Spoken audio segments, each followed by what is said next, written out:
Hello दोस्तों, मैं फिर के पांडे आप लोगों के सामने एक नए टॉपिक के साथ आया हूं। अभी पिछले 3 क्लासेज मैंने स्पोकन में ले चुका है, आज डे 4 है, जिसमें हम लोग पढ़ेंगे इंग्लिश स्पीकिंग कोर्स शादी ब्याह से जुड़े शब्द। दोस्तों बहुत ही इंटरेस्टिंग टॉपिक है। आप अक्सर शादी ब्याह में जाते रहते हो और स्पोकन अगर नहीं आते हैं, अगर वर्ड्स मीनिंग शादी ब्याह से संबंधित नहीं आते हैं तो वहाँ पर थोड़ा नर्वस फील होता है। But don't worry my dear, आज आप लोगों को होपलेस होने की ज़रूरत नहीं है। आज आप शादी ब्याह से रिलेटेड सभी शब्द को जानेंगे। मैं डे 1, डे 2, डे 3 मैंने पढ़ा चुका है दोस्तों, और डे 4 पढ़ाने जा रहा हूँ। और ऐसे ही आप लोगों को स्टेप बाय स्टेप टॉपिक्स लेकर के आऊँगा। और लगन से कहा जाता है कि दिल के हारे हार है और दिल के जीते जीत। यदि हम लोग जीवन में सफल होना चाहते हैं तो बहुत ही लगन से और स्टेप बाय स्टेप टॉपिक्स पढ़ते रहें तो हमें तरक्की मिलने वाली है दोस्तों। और जल्द से ही जल्द हम लोग 5 से 6 महीने में इंग्लिश बेहतर बोलना सीख जाएंगे। सो फ्रेंड्स, आप ठीक है ना, अगर चैनल को सब्सक्राइब नहीं किए हैं तो सब्सक्राइब कर लीजिए, क्योंकि जितने नए टॉपिक्स मैंने ग्रामर के हों या स्पोकन के हो सब एक के बाद एक अपलोड कर रहा हूं। सब्सक्राइब कर देंगे तो आपको नोटिफिकेशन प्राप्त होता रहेगा, जिससे आप स्टेप बाय स्टेप टॉपिक्स को पढ़ते रहेंगे। अपना एक नोट्स ले लीजिए, नोट्स बनाइए। घर फ्री चैनल है दोस्तों, इसका कोई कास्ट नहीं लगने वाला है। आप लोगों को केवल और केवल मोबाइल खोल करके अपना नोट्स लेकर के बैठ करके एक एक चीज़ों को नोटेट करते हुए चलना है, जिससे अगर आप ये रेगुलर करते हैं तो आपको बहुत ही जल्दी रिस्पांस मिलेगा। मैं देखिए ये डे 4 में देखिए ग्रूम और ब्राइड। ग्रूम मतलब होता है दुल्हा और ब्राइड मतलब होता है दुल्हन। दोस्तों यदि हम शादी ब्याह में जाते हैं, दूल्हा दुल्हन की अगर स्पेलिंग ना आए और हम लोग यदि पढ़ाई कर रहे होते हैं उस समय, तो बड़ा नर्वस फील होता है। बट डोंट वरी, आज आप लोगों को घबराने की जरूरत नहीं है, ठीक है ना। ग्रूम को दुल्हा कहते हैं और ब्राइड को दुल्हन कहते हैं। इससे रिलेटेड अगर ट्रांसलेशन कोई पूछे कि दुल्हा अपने साथ दुल्हन को ले जाएगा, तो इसका ट्रांसलेशन हम कैसे बनाएंगे?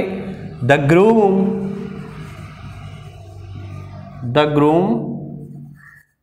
Will take the bride with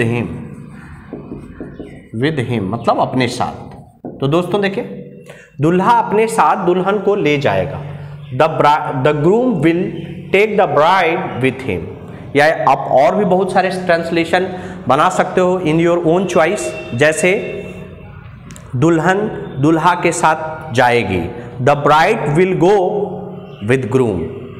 या ये भी कह सकते हैं कि दुल्हा दुल्हन यहाँ से जाएंगे, the bride and the groom will go from here. So friends, ये आप लिख के रहा। अगला है देखिए, वेरी वेरी इंपॉर्टेंट, फेरे। बेटा जानते हैं कि शादी में फेरे दुल्हा दुल्हन दोनों लेते हैं, 7 फेरे होते हैं। तो अगर भाई फेरे की स्पेलिंग क्या होगी? फेरे की स्पेलिंग होगी दोस्तों वेडिंग वुप्स। इसको हम लोग वेडिंग वुप्स पढ़ते हैं। वेडिंग वुप्स का मतलब होता है फेरे। जैसे अगर कहा जाए 7 फेरे लिए जाते हैं, तो इसका ट्रांसलेशन होगा 7 wedding vows, 7 wedding vows are taken. So friends देखें, 7 फेरे लिए जाते हैं। या अगर कहा जाए कि ठीक है ना, दुल्हा दुल्हन ने 7 फेरे ले लिए हैं, the bride and the groom have taken 7 wedding vows, you can say. या अगर ये 7 वेडिंग वुप्स आर टेकन यानी कि 7 फेरे लिया जाता है, तो ये बोल सकते हैं आप। नेक्स्ट देखें, नेक्स्ट बारात। भाई शादी में जाते हैं, बारात का सभी को बेसब्री से इंतजार होता है। तो भाई उसको बारात को इंग्लिश में क्या कहेंगे? बारात को हम लोग इंग्लिश में प्रोसेशन कहेंगे। सॉरी, प्रोसेशन मतलब होता है बारात। प्रोसेशन मीन्स बारात। अगर इसको अगर बोलना हो तो कैसे बोलेंगे? बारात 9 बजे तक आ रही है, यानी the procession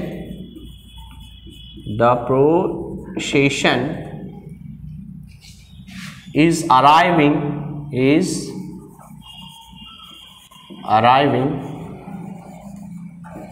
up to 9 PM। So दोस्तों देखें, अराइविंग अप टू 9 PM मतलब 9 बजे तक पहुंच रही है, यानी कि the procession is arriving up to 9, यानी प्रोसेशन यानी कि बारात 9 बजे तक आ रही है, यानी पहुंच रही है। दोस्तों नेक्स्ट है प्रोसेशन से ही प्रोसेशनर बना हुआ है। प्रोसेशनर मतलब होता है बाराती। भाई बारात में तो बाराती आएंगे तो बेमजा हो जाएगा बारात, तो जो है कि शादी ब्याह बारातियों से ही होता है।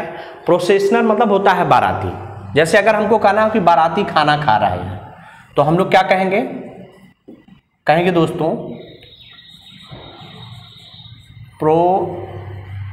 प्रोसेशनर्स आर ईटिंग फूड, कह सकते हैं ईटिंग फूड, है ना।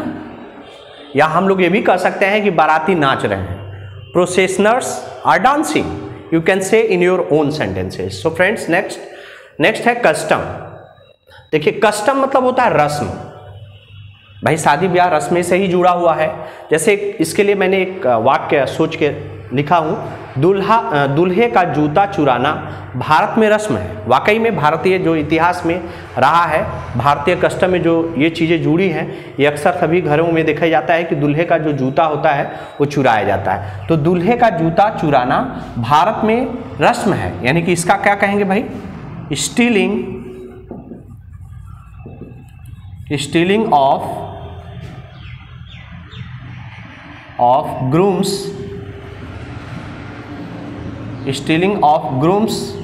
shoes is a custom in India,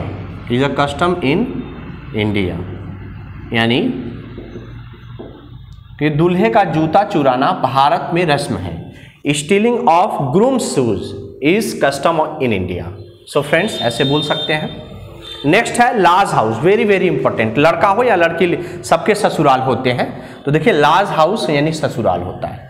ससुराल भाई लड़के का भी ससुराल होता है, लड़की का भी ससुराल होता है।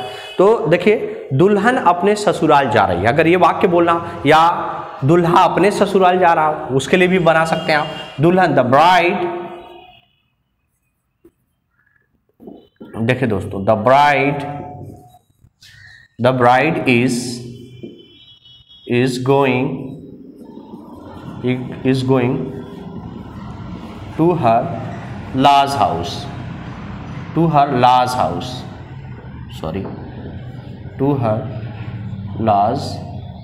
home या हाउस लिख सकते हैं, इसमें कोई दिक्कत नहीं है। टू लार्ज हाउस ये कह सकते हैं। सो दोस्तों देखिए लार्ज हाउस मतलब ससुराल होता है। जैसे अगर बोला जाए कि दुल्हन अपने ससुराल जा रही है तो the bride is going to her large house, you can say without any hesitation.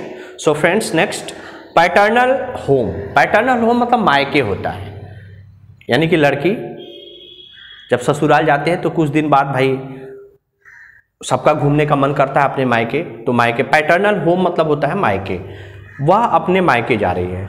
Just a sentence for you, जैसे तो हो जाएगा सी इज गोइंग, देखिए वह जा रही है, प्रेजेंट कॉन्टिन्यूअस टेंस है, तो she is going to her paternal home, to her paternal home या हाउस लिख सकते हैं, कोई दिक्कत नहीं है।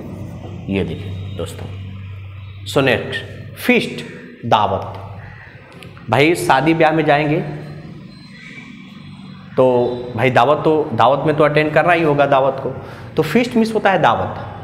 तो जैसे अगर बोला जाए कि मैं दावत में जा रहा हूँ तो क्या होगा, आई एम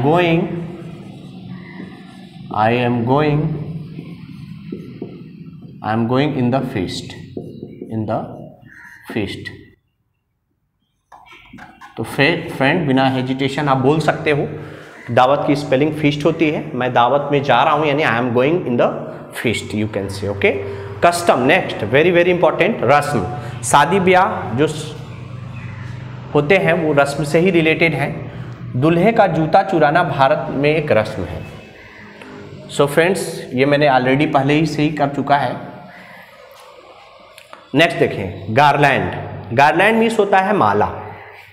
भाई दोस्तों जब शादी ब्याह में जाते हैं तो दूल्हा दुल्हन को, दुल्हन दूल्हे को माला पहनाती है, और नहीं तो ये भी हम लोग देखते हैं कि दूल्हा पैसों का माला पहना हुआ है, पैसों का माला पहना हुआ। तो इसके लिए हम लोग कह सकते हैं, इसके लिए हम लोग वाक्य बना सकते हैं the groom is wearing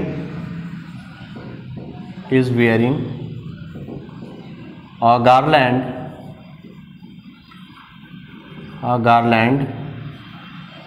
of money. तो the groom is wearing a garland of money, ये आप कह सकते हैं। नेक्स्ट है गुड बाय सेरेमनी। शादी ब्याह होने के बाद सुबह का जो वक्त होता है कितना उदासी भरा होता है, क्योंकि लड़की को अब अपना घर छोड़ करके ससुराल जाना होता है। तो गुड बाय सेरेमनी मतलब विदाई होता है दोस्तों। गुड बाय GOODBYE होता है, ceremony CEREMONY। Goodbye ceremony मतलब विदाई होता है। प्रत्येक लोग विदाई के समय रो रहे थे, सही बात है। जाते समय घर के जो ठीक है ना माता पिता होते हैं और भी रिलेटिव्स काफ़ी दुख में रो रहे होते हैं, तो कह सकते हैं everybody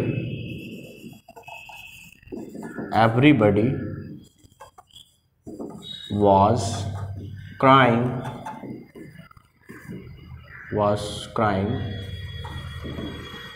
at the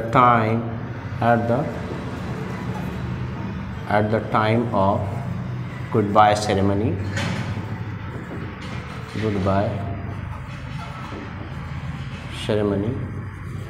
so friends, ये लास्ट रहा।